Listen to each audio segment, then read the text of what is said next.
Hi, my name's Rob Scott from UC Today, and welcome to another Microsoft Teams monthly news special. So today I'm joined by Tom Arbuthnot, UC Solutions Architect, Microsoft MVP, and Microsoft Certified Master. How are you, Tom?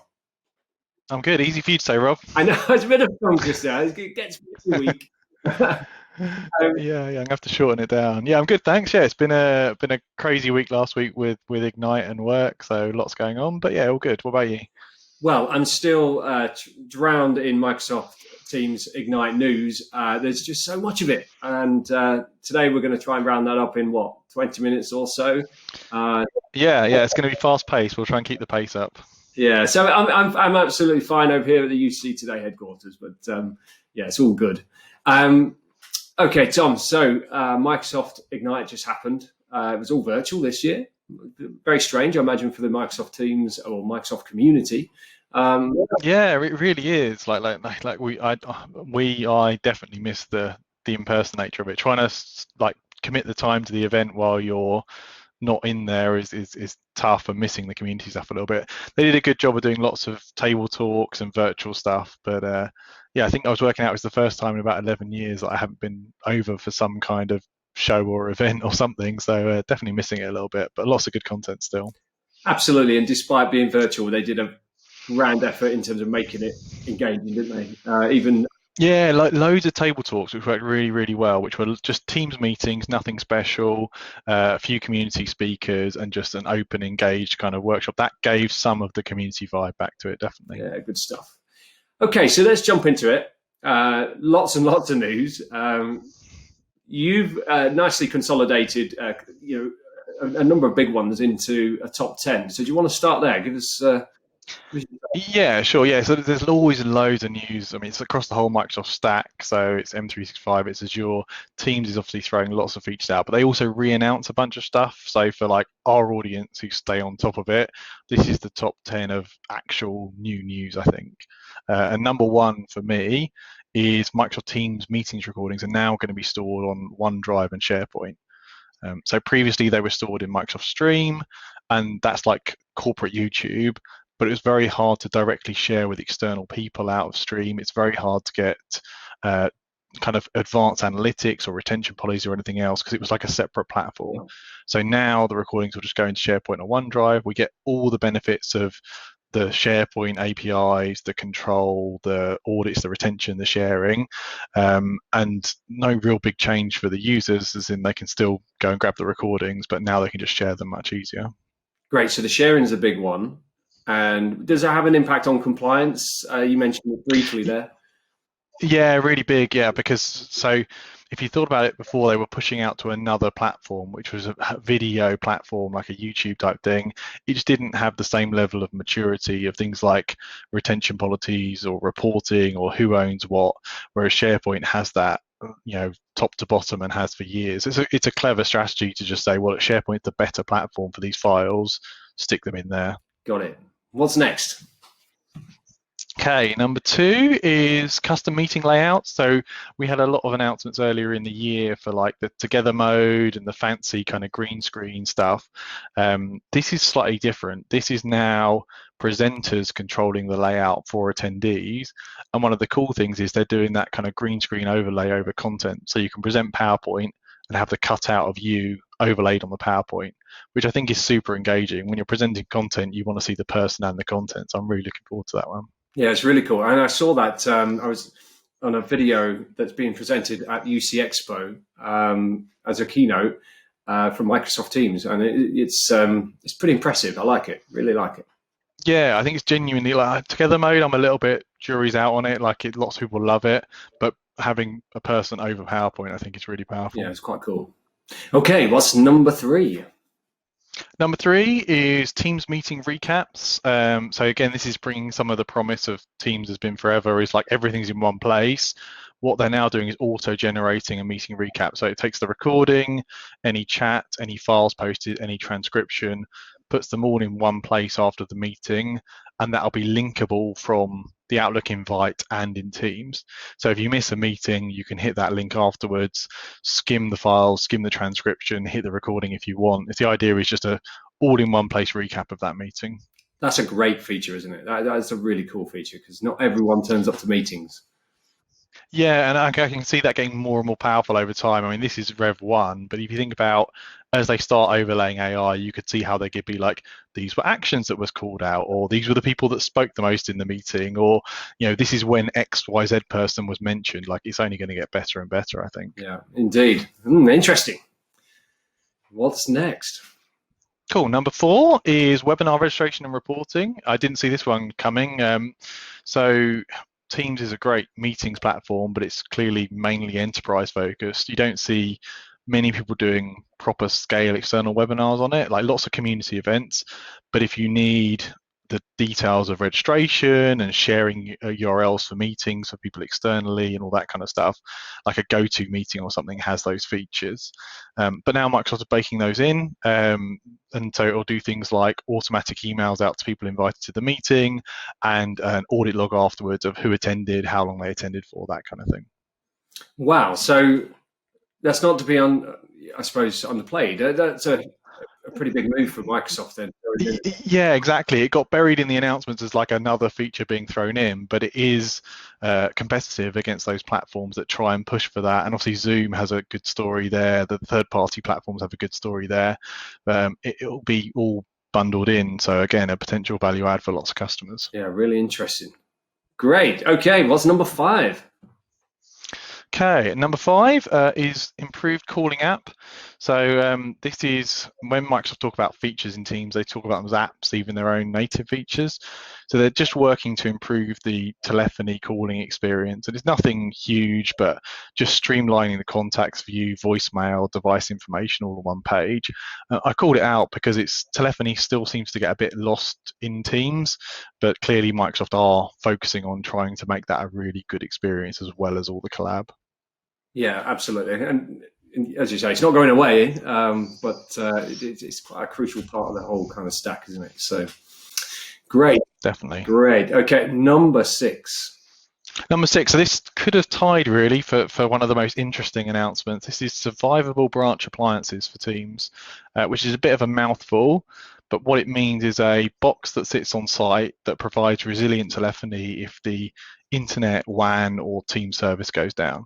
So lots of customers need to commit to high availability for telephony, but might not have like really good internet or reliable internet. This was really common in Link and Skype. Like I've deployed loads of these back in the day, but I didn't think it would come for a cloud service. I mean, we've had some tap information and stuff early, so we knew it was coming, but it's really interesting to have a local survivability box for a cloud service. Oh, it almost sounds like Microsoft Teams on-premise kind of. There's a box now in the portfolio. That's really interesting. Yeah, it will definitely be mispitched as that a little bit. It is just telephony. So there's an offline mode for Teams where you can see your content and you'll be able to make calls. And they're trying to push in making local VoIP calls as well when you're not disconnected from Teams. So for example, if you have a 400 user site, you want your internal telephony to keep going if you lose your internet connectivity, but it won't be messaging, it won't be meetings. It's very much a point solution to keep your telephony going.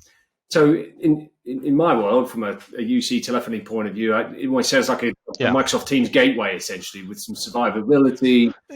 Yeah, it's Cisco SRST, but for Teams basically. Like you can lose your connectivity to the main brain and carry on with your basic telephony. So you might have regulations like you need to have constant telephony up because of fire regs or to keep connectivity to the site or whatever. The site has to shut down, it's got no telephony. This meets that requirement. But we see this less and less in projects now because if you're like a knowledge worker and you just have telephony, you can't really work very well anymore without Teams or Outlook or Internet or Salesforce or all your line of business apps. So, but clearly, when you've got 75 million plus active users, there's enough of a market there to warrant your audio codes and your ribbon building these boxes with Microsoft. Yeah, and essentially there is that safety element to this. That's quite a nice solution for sites where they need that kind of peace of mind. Yeah, that's the big one. It's like you're doing any kind of industrial work or you require that resiliency, then that box is there. Great stuff. Okay, what is number 7? So number 7, we're moving into device information. So Microsoft had 2 types of Teams devices. They had collab bars, which are the Android units, and Microsoft Teams rooms. And so I think someone in marketing has decided that that was a bit confusing. So now they're rebranding them as Microsoft Teams rooms for Android and Microsoft Teams rooms for Windows. And not only rebranding them, but bringing them to this feature parity as much as they can. Okay. There's always going to be a few differences because the Windows boxes have a Intel CPU, higher horsepower, more inputs and outputs, that kind of thing. But the Android units will get very, very close. So things like 1080p video, dual screens, all the proximity join, all the kind of stuff you know from Teams rooms will be similar or the same on the Android units. Great. So it's more of a branding cosmetic thing than anything else. Yeah, I mean, it is a commitment more to the Android platform. So it felt like Android was a dabble with collab bars, Okay. like people keep wanting it, here it is. Whereas now they're saying, as these features appear, you could genuinely go like Android is your default experience for lots more meeting rooms. And I think that's, again, market demand is people like the lower manageability kind of overhead of just having an Android unit that runs and patches itself rather than having Windows. Even though the pitch is Windows is easy, like Android is arguably easier, basically. Great stuff. What is number 8? Yeah, so another interesting push into a new market, Microsoft Teams panels. So these are not panels as in screens, but panels as in the small iPad-like devices you see stuck outside of meeting rooms that show green for available, red for not, show the list of meetings, you can reserve a room, that kind of thing. So Microsoft are making a first-party push into that market as well, which is interesting. Crestron Yealink will be the first to have kit available, probably others to follow. But there's, again, some pretty big vendors that own that space, so it'll be interesting to see the push into that space. So Microsoft will provide the software UI, user interface. The third-party hardware vendors working with Microsoft should. Yeah, exactly like the Microsoft meeting rooms or anything else. Microsoft will own the software and the updates, and the vendors will do the hardware. And as far as those management platforms, they typically are a third-party management platform that manages the rooms and connects with Exchange, whereas this will obviously just be native because it's Microsoft. So it will use Exchange as the system to know what the room is, if it's busy or free, and it ties into the team story because it's meeting rooms, basically. Yeah, I mean, we can't be surprised at that because that is a consistent approach, I suppose, to working with the hardware vendors, with a user interface, user experience that's consistent across the board. Exactly, and you're seeing competitors in the market kind of pitch themselves as the one-stop shop meeting room, and this is one of the things you need for a meeting room. So yeah, again, ticking that box. Great stuff. Alrighty, and then number 9. Good, we're doing well. Good to see. So customer managed encryption keys. So this is one that I'm pretty sure it was Cisco made a really big deal out of this a while ago, kind of bring your own key to collaboration. Microsoft have always had this ability in Office 365 where you bring your own encryption key and they will extra encrypt your data with your key. And it's not really to do with like keeping Microsoft out of your data. It's really about, there are lots of reg requirements in certain verticals where you have to own the key. It's customer key controlled. And if you exit the service, you need to force destroy your data and prove it's been cryptographically destroyed, so with your key. Right. But this didn't support things like Teams chat, so it supported the content which was on SharePoint, but not the actual chat messages in Teams. So I think this is end of year preview, next year GA, but you had to bring your own key and encrypt the Teams data, the chat data with that key, basically. Yet another layer of security for our collaboration platforms by the sounds of things. Great stuff. Okay, so number 9. Number 10, I think we're on. Number 10 already. Oh. Yeah. So this was this summarizes a few different things, but Microsoft are adding workplace insights into Teams directly. So managers can see how their team are working in terms of how engaged they are, what time they're working, like with the aim of kind of like they're working out of hours a lot, maybe you need to pull them back a little bit or they need some support, something like that.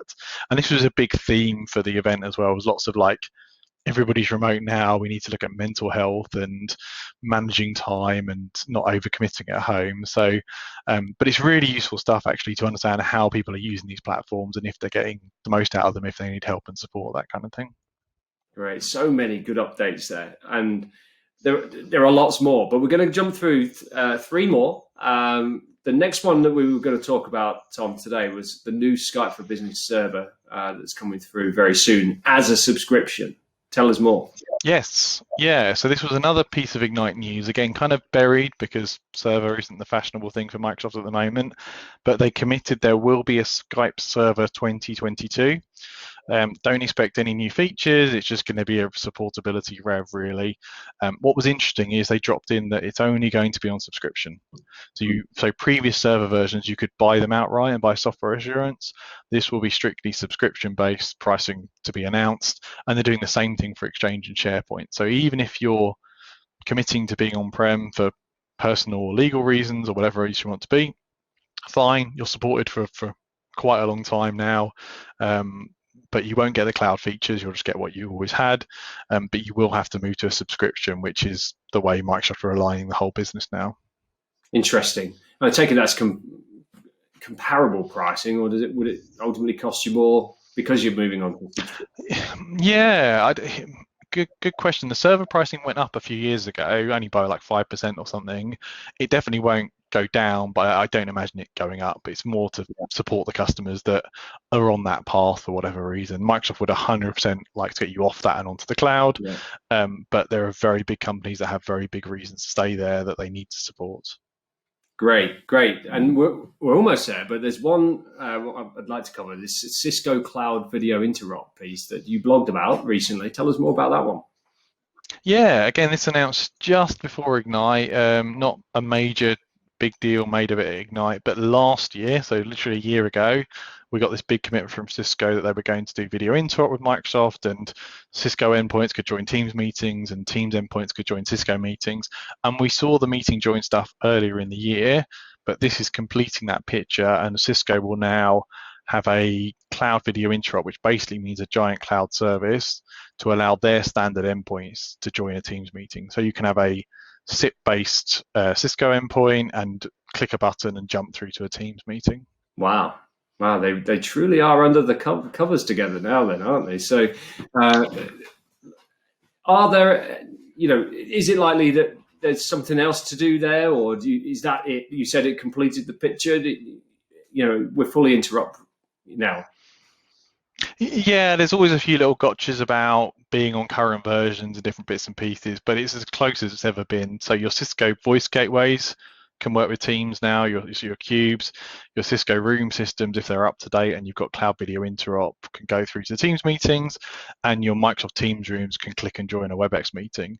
So there's always gotchas on little version things, but by and large, if you're current on both platforms, you have a good experience. You'd never strategically go Cisco for rooms and Teams for everything else. Like, it doesn't make sense. It's always better to be first party on both sides, but the reality of joining each other's meetings for different orgs means there's a decent experience there.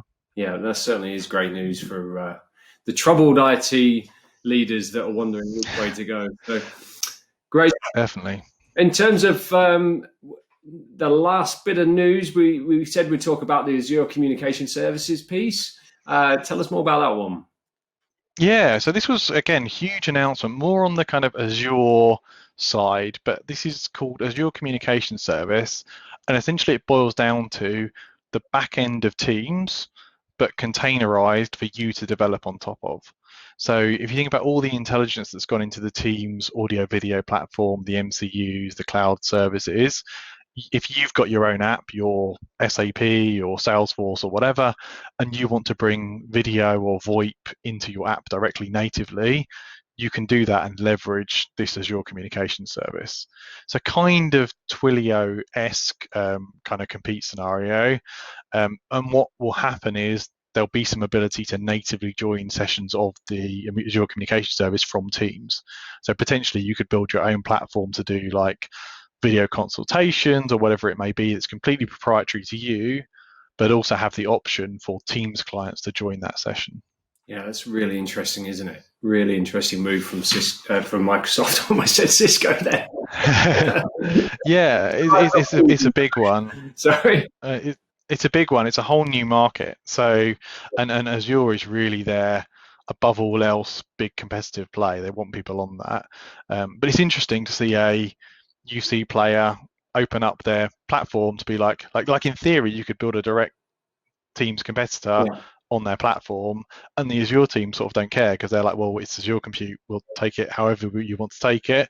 But in reality, it'll allow some really good extensibility of things that work nicely with Teams, but are built kind of with proprietary front ends. So consultation is the obvious one that comes to mind. We do a doctor-patient consultation service where it's all customized for the end patient, but on the back end it's Teams for the doctor. It's that kind of experience that Azure Communication Services will make a lot easier. Yeah, smart move from Microsoft, because I mentioned it before, but I was reading a recent Business Insider article, and it was talking about the companies that Microsoft might acquire if they were to acquire some more tech firms. Which ones would they acquire? Yeah, and Twilio was on the list, and I'm thinking, wow, Twilio, the biggest CPaaS provider in the world. And actually, a few days later, Microsoft announced their own CPaaS proposition. So it's interesting times, but I don't think Twilio are going to get that knock on the door anytime soon by the looks of things. No, it's one of those ones, again, buy or build, and they've already built, arguably the biggest UC platform in terms of active users. So why not leverage that and offer it as a platform? Well, Tom, so much news coming out of Microsoft Ignite from last week. Thank you so much for talking to us again. I know there's loads more on your blog. There's loads on UC Today as well, covering the Ignite event. But I think that's it from us. Yeah, we kept it around 20, 25 minutes. That's not bad considering how much news there was. So people have got questions or feedback, you know where we are. And as you say, that I've detailed all the lesser announcements on the blog as well, the kind of recaps and renews, but those are definitely the big ones, I think. Absolutely. Thanks for that, Tom. And if you've enjoyed today's session, please do give us a like or a share on social media, or hit that subscribe button. It's always really appreciated. But we'll be back again next month with another Microsoft Teams news update.